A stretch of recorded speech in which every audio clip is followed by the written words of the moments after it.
Shalom dan salam sejahtera saudara dan saudari, para pendengar renungan sentapan firman Tuhan. Kita bertemu lagi pada hari ini, Rabu dalam minggu biasa ke-7, 23 hari bulan 2, 2022. Bahan renungan kita pada hari ini ialah Injil Markus bab 9 ayat 38 hingga 40. Marilah kita mendengarkan dan merenungkan bersama. Atas nama Bapa dan Putra dan Roh Kudus. Amin. Inilah Injil Yesus Kristus menurut Markus. Dimuliakanlah Tuhan. Pada suatu hari, Yohanes berkata kepada Yesus, "Guru, kami melihat seorang yang bukan pengikut kita mengusir setan demi namamu. Lalu kami cegah orang itu karena ia bukan pengikut kita." Tetapi Yesus berkata, "Jangan kalian cegah, sebab tidak ada seorang pun yang telah mengadakan mukjizat demi namaku dapat seketika itu juga mengumpat aku. Barang siapa tidak melawan kita, ia memihak kita." Demikianlah sabda Tuhan. Terpujilah Kristus.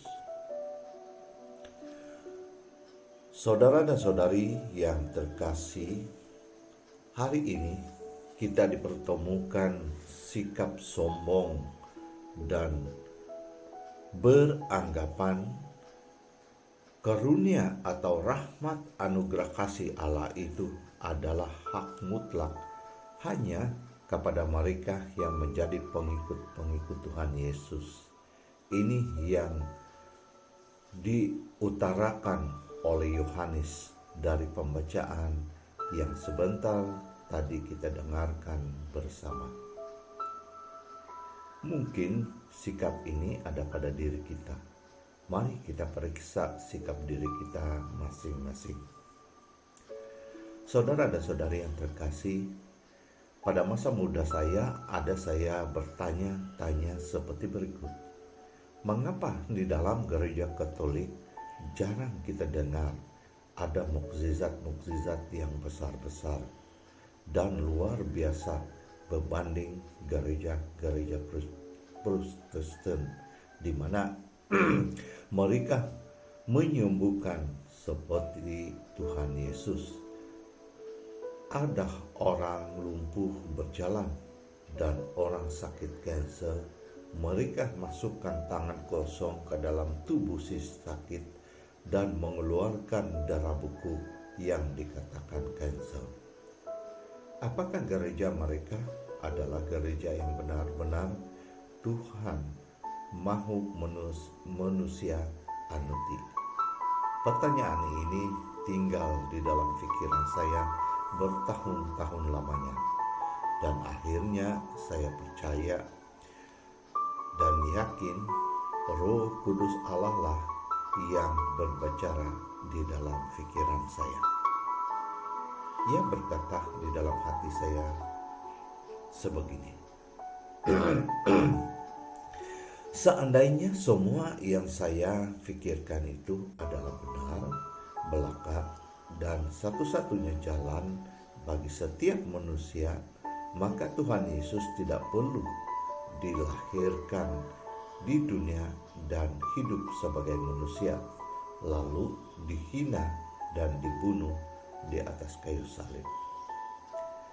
Dan hati saya juga dibawa berpikir kepada orang-orang Katolik dari dulu sampai sekarang, terutamanya Santo Santa.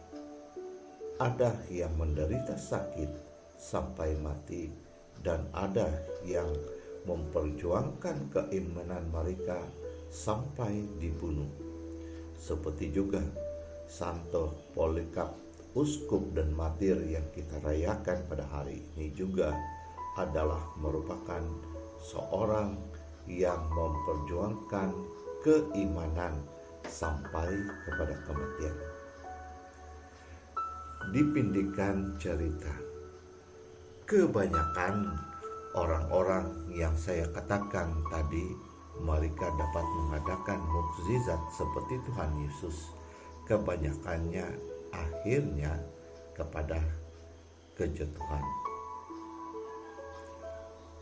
Banyak di antara mereka tidak lagi membawa orang atau manusia itu sendiri mengenal siapakah sebenarnya Tuhan Yesus itu, tetapi yang orang kenal dan sanjung adalah mereka itu sendiri. Dan tidak kurang juga ada terdapat di antara mereka yang memerlukan pembayaran seandainya memerlukan penyembuhan daripada mereka. Dan rata-rata mereka akhirnya berakhir dengan kejatuhan. Pembacaan hari ini, Tuhan Yesus tidak mengharapkan karunia penyembuhan, asal percaya dan mengimaninya. Yang penting sekali kita renungkan bersama ialah cara kita menerima Tuhan Yesus atau cinta kasih Allah di dalam hidup kita beriman. Cara kita menerima Tuhan itu di dalam kehidupan kita sehari-hari. Saudara dan saudari yang terkasih, mari kita pupuk kasih Allah di dalam kehidupan kita agar kita pun dapat bertahan dan kita dapat mempertahankan iman percaya kita sampai pada akhirnya. Semoga Tuhan memberkati kita semua atas nama Bapa dan Putra dan Roh Kudus.